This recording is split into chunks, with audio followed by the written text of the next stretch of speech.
Marinner's for you. Online holiday orders are streaming in, but supply chain chaos is causing panic this season. There are 77 container vessels waiting in California's San Pedro Bay. It's a record high, but some of those ships are unscheduled container charters with no docking appointment. The ports of Los Angeles and Long Beach announcing they'll fine shipping companies for each container they leave on the dock starting the 1st of November. The trucker shortage in the U.S. is at an all-time high, 80,000 according to new data released this week. But Amazon has made some unusual big moves to avoid the worst of it. Los Angeles, those 79 vessels sitting out there, up to 45 days. Amazon's latest venture that I've been tracking in the last 2 days, it waited 2 days in the harbor. For years, Amazon has chartered its own cargo ships, a tactic that retailers like Walmart, Home Depot, and Costco are trying this season. Amazon is also making its own containers, doubling down on workers and warehouses, even leasing long-haul planes for the first time to expedite high-priority goods from China to the U.S. They've been anticipating this. So they've been taking steps since 2020 to alleviate the issues that other retailers are going to have. So Amazon will not be as impacted as other retailers, but they're not immune to this. Amazon has seen a 14% rise in out-of-stock items since the start of the year, and prices on the site are up an average of 25%. The consumer has been feeling price increases in everything that they're purchasing. I mean, ultimately, when there's an increase in the cost of transportation, it gets passed down to the consumer.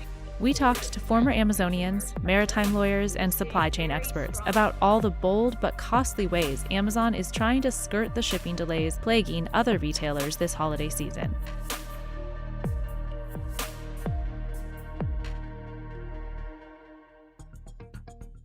Across every node of the complex, winding shipping journey, Amazon has been investing tens of billions to control as much of the process as possible. The more Amazon controls each node, the less it has to pay outsiders like UPS and the U.S. Postal Service to ship its goods, and the less vulnerable its goods are to delays impacting the rest of the industry. Amazon always understood they didn't want to be the largest retailer, they wanted to be the largest logistics company. Amazon spent more than $61 billion on shipping in 2020, up from just under $38 billion in 2019. And Amazon is now shipping 72% of its own packages, up from less than 47% in 2019. And the more Amazon ships, the more data it gathers at every potential pain point of the process. They're watching what's going on an hourly basis globally. So when anything changes in terms of a cost increase of one mode of transportation versus another, then Amazon has the ability to say, you know what, shipping container is so high, it's actually cheaper now for us to fly product via a cargo aircraft. Let's break down the complexities of the supply chain by looking at the journey of a holiday gift ordered on Amazon. Months or weeks before your order, Amazon uses data to predict what will sell and where, and orders those items early, at bulk prices, often from China. There, Amazon packs the bulk orders into shipping containers and orchestrates the best journey across the ocean based on the value of the goods and where they need to go. This step is referred to as first mile. Most often, the shipping containers are loaded onto massive 14,000 container cargo vessels, the most cost-effective option, sharing space with goods from up to thousands of other companies. About 40% of the time, the vessels are headed to the ports of LA or Long Beach, on a journey taking between 25 and 40 days right now, at least 10 days longer than normal. Once there, they typically sit for days, and right now up to months, waiting for available dock space and workers. Once there's availability, port workers unload the containers onto trailers or chassis, which are also in short supply, then move the containers around on port property until they're ready to be picked up by one of Amazon's 50,000-plus semi-truck trailers or contractors, and brought that middle mile to one of its 260-plus fulfillment and other facilities. It's stored here until you place an order, and one of Amazon's 260,000 global drivers or its partners at UPS or the Postal Service pick it up for that last-mile delivery. The first real bottleneck happening in this process is where to put the bulk orders of goods for their journey across the ocean. A decade ago, containers were in such oversupply that excess boxes were repurposed as houses and entire business parks. Now, containers are so scarce that the price to ship one has gone through the roof. Prior to the pandemic, it would cost about $1,200 to ship a container from China to Los Angeles. Today, it's about $20,000 for just one container. One of the reasons that there's a shortage of containers is just the imbalance of where trade is. And so if you have a lot of imports coming in, you're moving those containers from the port inland. And one of the challenges is then getting those empty containers back. So Amazon is making its own 53-foot containers in China, using a company called CIMC, which makes similar containers for Walmart. In early October, hundreds of Amazon's own containers arrived at the port of Houston on the Star Ligra. Amazon has produced probably somewhere in 5,000 to 10,000 of these containers over the last 2 years I've been tracking it. When they bring these containers in to U.S. soil, once they unload them, guess what? They get to be used in their domestic system, in their rail system. They don't have to return them to Asia like everyone else does. By them creating their own containers, they are essentially guaranteeing that that equipment is going to be available for them. Lauren Began was working at the Federal Maritime Commission when Amazon first registered with the agency in 2015.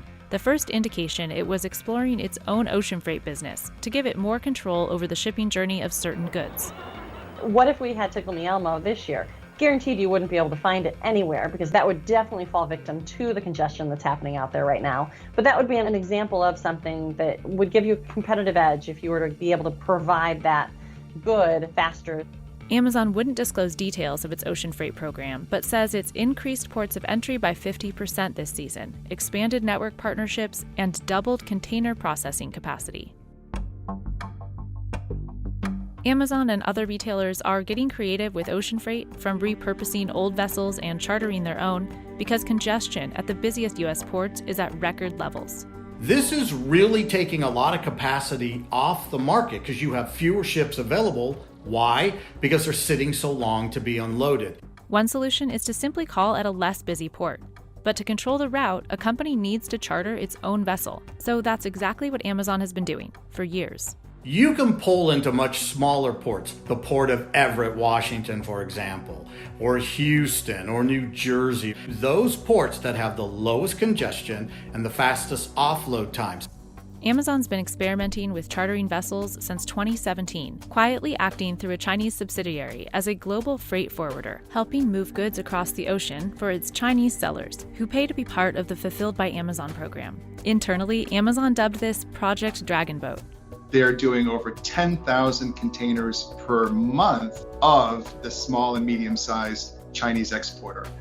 Amazon's volume as an ocean vendor, that's right, you heard me correct, they're considered an ocean vendor, would rank them in the top 5 transportation companies in the Trans-Pacific. This season, a handful of other major retailers, Walmart, Costco, Home Depot, IKEA, and Target, are also chartering their own smaller vessels to bypass the busiest ports and get their goods unloaded sooner, and sometimes repurposing ships usually meant for other jobs. The real purpose of these vessels, when they were built, was not containers. It was really lumber, chemicals, grain, agricultural products. But because of the ingenuity and creativity and lack of space, Amazon and many other smart people have quickly figured out how to convert some of these multi-purpose vessels to containers. John Esborn has been in the supply chain business for 40 years, streamlining logistics for Wayfair and now Perch, an Amazon aggregator. You've got those fringe vessels that used to be $10,000 a day. They're now $150,000. And you can't do like a 1-month lease. Everybody's got a captive audience now, right? And so now that you've got to lease that thing, I've heard, for as much as 4 years. To understand why extravagantly expensive deals to charter smaller, older vessels make sense right now, let's talk about different size container ships and why some ports are backed up while others aren't. A traditional 20-foot container is referred to as a TEU, or 20-foot equivalent unit, although most containers used today are 40-foot, equivalent to 2 TEUs. Cargo vessels are measured by how many TEUs can fit on board. Ultra-large container ships bringing goods to the U.S. from Asia can carry up to 20,000 TEUs, and they're primarily limited to ports on the West Coast because they can't fit through the Panama Canal. Although freight rates are at a record high, prices are lowest on these big shared vessels, making them popular. And only certain ports can handle vessels that size. That's why 40% of shipping containers entering the U.S. pass through the ports of LA and Long Beach, causing a backlog. Smaller cargo ships that can fit through the Panama Canal carry as little as 1,000 TEUs and cost about double the price of moving cargo on the larger shared vessels.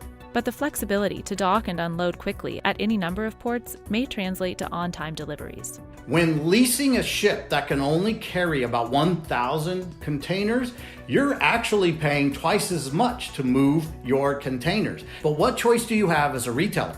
You don't want to be the person that doesn't have goods on the shelf, right? You don't want to be the CEO that's explaining to Wall Street that you made that decision or didn't have those goods. So we're moving our hottest selling items this time of year that also bring the highest margins. For those high margin goods, there's another way Amazon is bypassing ports altogether. Since 2016, Amazon has been building its Amazon Air cargo fleet, saying it'll reach 85 leased and owned aircraft this season. They fly out of 42 U.S. airports, totaling at least 164 flights per day, with some additional flights out of Canada and Europe. Now, amid the current challenges, Amazon is reportedly looking to lease at least 10 larger, long-haul planes that can hold 25% more volume and have traditionally been used to fly across the North Pacific, getting goods from China to the U.S. One of the converted Boeing 777s can carry 220,000 pounds of cargo, equivalent to the cargo that can fit inside about 5.5 fully loaded 20-foot containers. Most of the small 1,000 container freighters being chartered by Amazon and others can hold 180 times that, with the biggest cargo ships carrying more than 3,600 times what the planes can hold. Wouldn't it be easier just to move all that product, say, from Asia to the US in a cargo plane? No, it can cost over $1 million in certain cases to lease and fly a cargo plane. It's a very, very expensive endeavor. They were flying hot tubs, which is crazy. I mean, can you imagine hot tubs on freight aviation? The demand was so high that they were able to mark up the goods enough. People were willing to pay the extra surcharges for that cargo movement. Another strain on the supply chain that's gotten costlier is manpower. We've been hearing a lot about the Great Resignation with a lot of jobs going open and unfilled. So I think companies are looking to get very creative in attracting labor. It might be signing bonuses, higher pay. To fight the worker shortage and a reputation for relentless workload and breakneck speed, Amazon says it's offering sign-on bonuses of up to $3,000 to all the 150,000 seasonal workers it's hiring this year. Last year, it hired 100,000 seasonal workers. That 50,000 increase in employees this year over last year is probably people to do the unloads. You know, they've got these containers coming in the last second. Man, they want to unload those goods and get them on the shelves in the fulfillment centers as quickly as possible.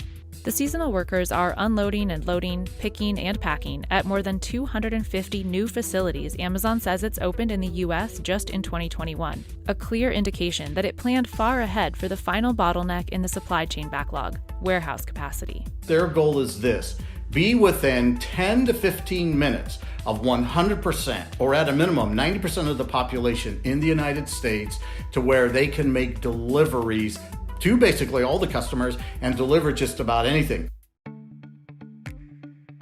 While Amazon may be well positioned to avoid the worst of it, the global supply chain remains vulnerable to future backlogs and shortages. Okay, here we go. In November, President Biden signed into law a $1.2 trillion infrastructure bill that aims to help, with $17 billion for improvements at ports and $66 billion toward freight and passenger rail over the next 5 years. In October, he also unveiled a plan to run operations at the ports of Los Angeles and Long Beach 24/7. In total, that will almost double the number of hours that the port is open for business from earlier this year. It's wonderful to have 24/7 as one of the solutions, but what does that mean? I mean, now it just means that the next part, maybe the warehouses, are going to be overflowed with all these goods that are coming in. 24/7 port operations and chartering private vessels also worsens another related problem, the massive amount of carbon created by all this congestion. When you have more smaller ships carrying only 1,000 cargo containers, you're generating much more emissions from having more smaller ships that frankly have less efficient engines than these massive cargo ships. One solution may lie in greater collaboration. At any given time, there are tractor trailers moving back and forth on highways that are only a quarter loaded. And right beside it is another truck and trailer going to the exact same location. If you combined supply chains, if you collaborate, you would be removing thousands of trucks from the road. Two of the country's biggest importers of goods by container ship have already started collaborating on the last mile portion of their supply chain. Home Depot is outsourcing its same and next day deliveries to Walmart in New Mexico, Texas, and Arkansas. As for Amazon, shipping for third parties is already part of its strategy to keep scaling its massive logistics empire. One of the next phases that Amazon could potentially get into is actually selling container space to the Fords, the GMs, or the Chryslers of the world. What Amazon's going to do is say, look at the capacity we have. We have planes that are only going to be 25% full or 50% full. We will sell that capacity to our competitors, to other companies. That then pays for the operational costs. It's really smart on Amazon's part how they've been doing this. For more video about container terminals and container ships, subscribe the Mariners For You YouTube channel. Thank for watching Mariners For You. See you soon.